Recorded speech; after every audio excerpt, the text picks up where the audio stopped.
मैं डॉक्टर बिंदु भसीन, सह आचार्य इतिहास विभाग, डूंगर महाविद्यालय बीकानेर। आज मैं द्वितीय वर्ष के विद्यार्थियों को प्रथम प्रश्न पत्र के मोहम्मद तुगलक की योजनाओं के क्रम में सांकेतिक मुद्रा संबंधी योजना, कृषि विभाग की स्थापना और इन सब योजनाओं की असफलता के क्या कारण रहे और मोहम्मद तुगलक का धार्मिक दृष्टिकोण क्या था और उसने खलीफा से किस तरह से सम्मान प्राप्त किया, इस पर अपना व्याख्यान दूंगी। तो सांकेतिक मुद्रा का चलाना 1329 से 30 ईस्वी। कहते हैं मोहम्मद तुगलक को मुद्रा ढालने वालों का राजा कहा गया था। उसने प्रचलित मुद्रा प्रणाली में बहुत से सुधार किए थे। बहुमूल्य धातुओं के आपेक्षिक मूल्य उसने निश्चित किए थे और कई प्रकार के उसने नए सिक्के भी चलाए थे। कहते हैं दिनार नामक सोने का उसने सिक्का एक प्रचलित किया था जिसका वजन 200 ग्रेन था और चांदी के टंके का वजन 140 ग्रेन था जिसे अदली कहते थे। इस तरह के नए सिक्के उसने जो चलाए वो कलापूर्ण डिजाइनों और बनावट के लिए भी विख्यात थे। इस क्षेत्र में उसका सबसे महत्वपूर्ण प्रयोग था सांकेतिक मुद्रा चलाना। कहते हैं तांबे या पीतल के सिक्के चलाना और उनका मूल्य स्वर्ण और चांदी के सिक्के के समान स्तर पर उसने तय किया था। वैसे 13वीं सदी के अंत में भी चीन के मंगोल सम्राट कुबलाई खान ने भी कागज की सांकेतिक मुद्रा चलाई थी और फारस के शासक गाइक ने चमड़े का भी सिक्का चलाया था। तो इसलिए हम कह सकते हैं कि मोहम्मद तुगलक ही एक ऐसा शासक नहीं था जिसने सांकेतिक मुद्रा चलाई थी। मोहम्मद तुगलक ने सांकेतिक मुद्रा क्यों चलाई, इस संबंध में भी विद्वानों ने उसके कई कारणों का उल्लेख किया है। बदायूनी और फरिश्ता कहते हैं कि राजकोष खाली हो गया था, इसलिए उसने सांकेतिक मुद्रा चलाई और बर्नी भी इसे एक कारण मानता है। इन लोगों के अनुसार सुल्तान द्वारा मुक्त हस्त से उपहार, पुरस्कार आदि देने से और युद्धों और विद्रोहों और खर्चीले प्रशासनिक प्रयोगों से राजकोष में सोने और चांदी का अभाव हो गया था। दूसरा कारण बताया जाता है कि अकाल और दोआब में कठोर कर नीति के परिणाम स्वरूप सल्तनत की आय में भी कमी आ गई थी। तीसरा कारण बर्नी बताते हैं कि सुल्तान संपूर्ण संसार को जीतना चाहता था और इसके लिए एक विशाल सेना की उसे आवश्यकता थी और सेना के लिए धन की जरूरत थी। चौथा कारण बताया जाता है कि सुल्तान को नए नए प्रयोगों में रुचि थी और यह भी एक नया प्रयोग था। इसमें कुछ कारणों को तो सही नहीं माना जा सकता, जैसा कि डॉक्टर ईश्वरी प्रसाद ने लिखा है कि यदि राजकोष खाली हो गया होता तो सांकेतिक मुद्रा की विफलता के बाद तांबे के सिक्कों के बदले राजकोष से सोने के सिक्के देना कैसे संभव हो पाता। इस संबंध में गार्डनर ब्राउन ने लिखा है कि शायद सुल्तान के शासनकाल में भारत में चांदी की बहुत कमी आ गई होगी, जिससे विवश होकर सुल्तान को सांकेतिक मुद्रा जारी करनी पड़ी होगी। यद्यपि सुल्तान ने तांबे और पीतल दोनों के सिक्के चलाए थे, तथापि पीतल के सिक्के कम मात्रा में ढलवाए गए थे। सुल्तान के आदेश से सांकेतिक मुद्रा को कानूनी मुद्रा भी घोषित कर दिया गया और मूल्य की दृष्टि से उन्हें सोने चांदी के सिक्कों के समान माना गया। उसने सभी लोगों को सभी प्रकार के लेन देन और क्रय विक्रय में इन सिक्कों का सोने चांदी के सिक्कों की भांति प्रयोग करने को कहा। लेकिन ये सब तो सुविधाएं दे दी, उसके बावजूद भी इस योजना की असफलता निश्चित हो गई। उसकी इस योजना की असफलता के कारणों में ये बताया जा सकता है कि सुल्तान की सबसे बड़ी भूल यह थी कि उसने टकसाल पर राज्य का एकाधिकार रखने का कोई प्रयास नहीं किया। परिणाम क्या निकला कि इस काम में निपुण लोगों ने अपने अपने घरों से ही तांबे के सिक्के ढालने का काम शुरू कर दिया। लेकिन क्या कहते हैं, बर्नी जो है वो हिंदुओं पर ही आरोप लगाता है।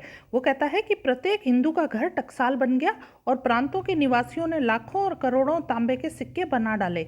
उन्हीं से वे राजस्व चुकाते, घोड़े, अस्त्र शस्त्र और सब प्रकार की सुंदर वस्तुएं खरीदते थे।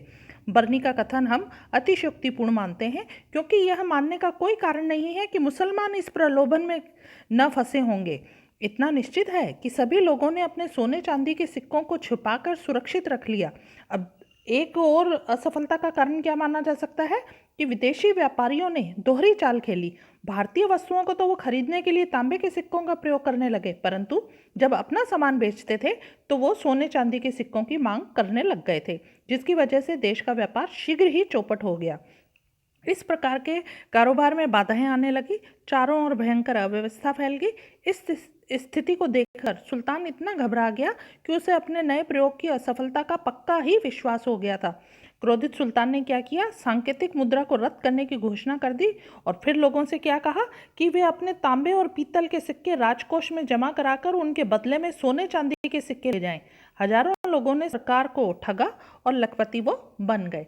सुल्तान की इस योजना की असफलता का एक कारण यह भी माना जा सकता है कि जनता पिछड़ापन था, जनता में अज्ञान था। ऐसा नहीं, वास्तव में लोग इस सुधार के महत्व को ही नहीं समझ पाए। जाली सिक्कों को रोकने की दिशा में किसी प्रकार का कदम नहीं उठाया गया। वस्तुतः वह अपने समय से बहुत आगे की बातें सोचता था, परंतु अपने युग की परिस्थितियों और कमियों को वह नहीं समझ पाया। सुल्तान मौलिकता और नवीनता का पुजारी था। उसे नए नए प्रयोग करने का शौक था, परंतु उसमें व्यवहारिक बुद्धि और ज्ञान की कमी थी। इसके अलावा उसमें समय और धैर्य की कमी थी। जब वह अल्प समय में ही अपनी योजना का अच्छा परिणाम उसे नजर नहीं आता था, तो वह तत्काल उसे त्याग देता था। यह उसकी सबसे बड़ी कमजोरी थी। चूंकि हम कहते हैं वह एक स्वेच्छाचारी निरंकुश शासक था, अतः उसने अमीरों और अधिकारियों से अपनी योजनाओं पर विचार विमर्श की आवश्यकता ही अनुभव नहीं की, परंतु उसके पदाधिकारियों और कर्मचारियों ने मिलकर उसकी योजना को विफल बनाने में कोई कसर बाकी नहीं रखी। कृषि विभाग की स्थापना उसने 1341-44 में की। कहते मोहम्मद तुगलक ने कृषि की उन्नति के लिए कृषि विभाग की स्थापना की। उसका नाम दीवाने को ही रखा गया। राज्य की ओर से आर्थिक सहायता देकर कृषि के योग्य भूमि का विस्तार करना इस विभाग का उद्देश्य था। इस कार्य के लिए 60 वर्ग मील का एक भूभाग चुनकर उसमें बारी बारी से विभिन्न फसलें बोई गई। इस योजना के अंतर्गत सरकार ने 2 वर्ष में लगभग 70 लाख रुपया खर्च कर डाला। इस भूभाग की देखरेख के लिए बड़ी संख्या में रक्षक और पदाधिकारी भी नियुक्त किए गए, किंतु यह भी योजना कई कारणों से असफल रह गई, जिसमें पहला कारण यह बताया जाता है कि प्रयोग के लिए चुना गया यह भू क्षेत्र जो था वो उपजाऊ नहीं था। दूसरा कारण यह बताया जाता है कि यह प्रयोग नितांत नया था, इस संबंध में कोई पूर्व उदाहरण विद्यमान नहीं था।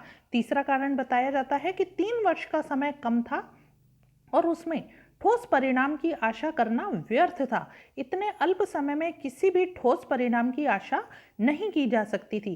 चौथा कारण बताया जा सकता है कि योजना के लिए निर्धारित किया गया धन सही अर्थ में प्रयोग नहीं किया गया, क्योंकि उसमें से कुछ तो भ्रष्ट अधिकारी हड़प गए और कुछ किसानों ने अपनी निजी आवश्यकताओं पर व्यय कर दिया। इस प्रकार मोहम्मद तुगलक का यह प्रयोग भी असफल हो गया और उसे इस योजना को त्यागना पड़ा। अब मोहम्मद तुगलक के अगर हम धार्मिक दृष्टिकोण के बारे में बात करें तो पता लगता है कि अपने पूर्व शासकों की अपेक्षा मोहम्मद तुगलक की धार्मिक नीति उदार थी। उसने शरीयत की उपेक्षा की और बुद्धि को राजनीतिक आचरण का आधार बनाने का प्रयत्न किया। उसने निश्चय किया कि राजनीतिक और शासन संबंधी विषयों में लौकिक विचारों की ही प्रधानता होनी चाहिए। उसने उलेमाओं को राजनीति से अलग रखा, किंतु वास्तव में सुल्तान शरअ को चुनौती नहीं देना चाहता था।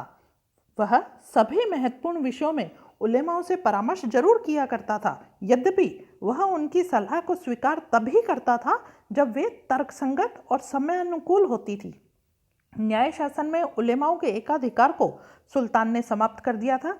यदि कहा जाता है कि यदि उलेमा के विरुद्ध बगावत, राजविद्रोह या धार्मिक संस्थाओं के धन के गबन करने का अपराध सिद्ध हो जाता था तो वह उन्हें भी कठोर दंड देता था।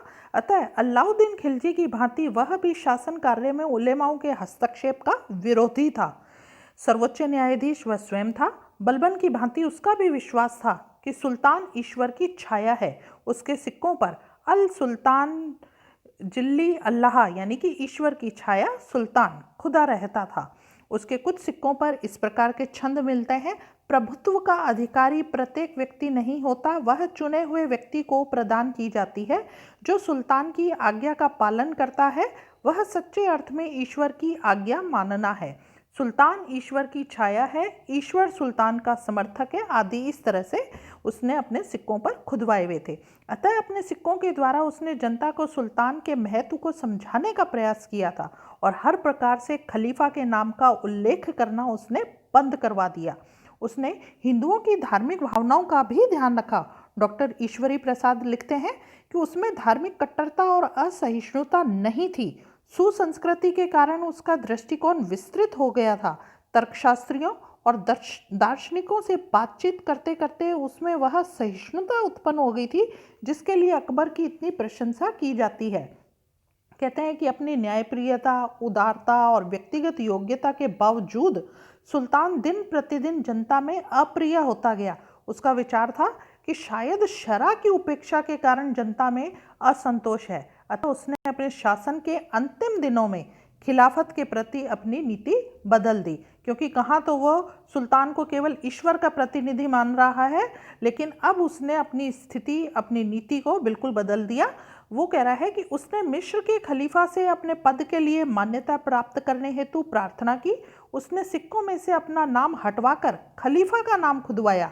समस्त राज्याज्ञाएं अब सुल्तान के नाम पर नहीं बल्कि खलीफा के नाम से जारी की। 1340 ईस्वी में उसने मिस्र के खलीफा के वंशज गयासुद्दीन को आमंत्रित किया, जिसकी स्थिति एक भिखारी सी थी। सुल्तान ने उसके प्रति अत्यंत नम्रता और सम्मानपूर्ण व्यवहार किया और बहुमूल्य वस्तुएं भेंट स्वरूप अर्पित की, किंतु इतना करने पर भी मुहम्मद तुगलक अपनी खोई हुई प्रतिष्ठा को पुनः प्राप्त नहीं कर सका।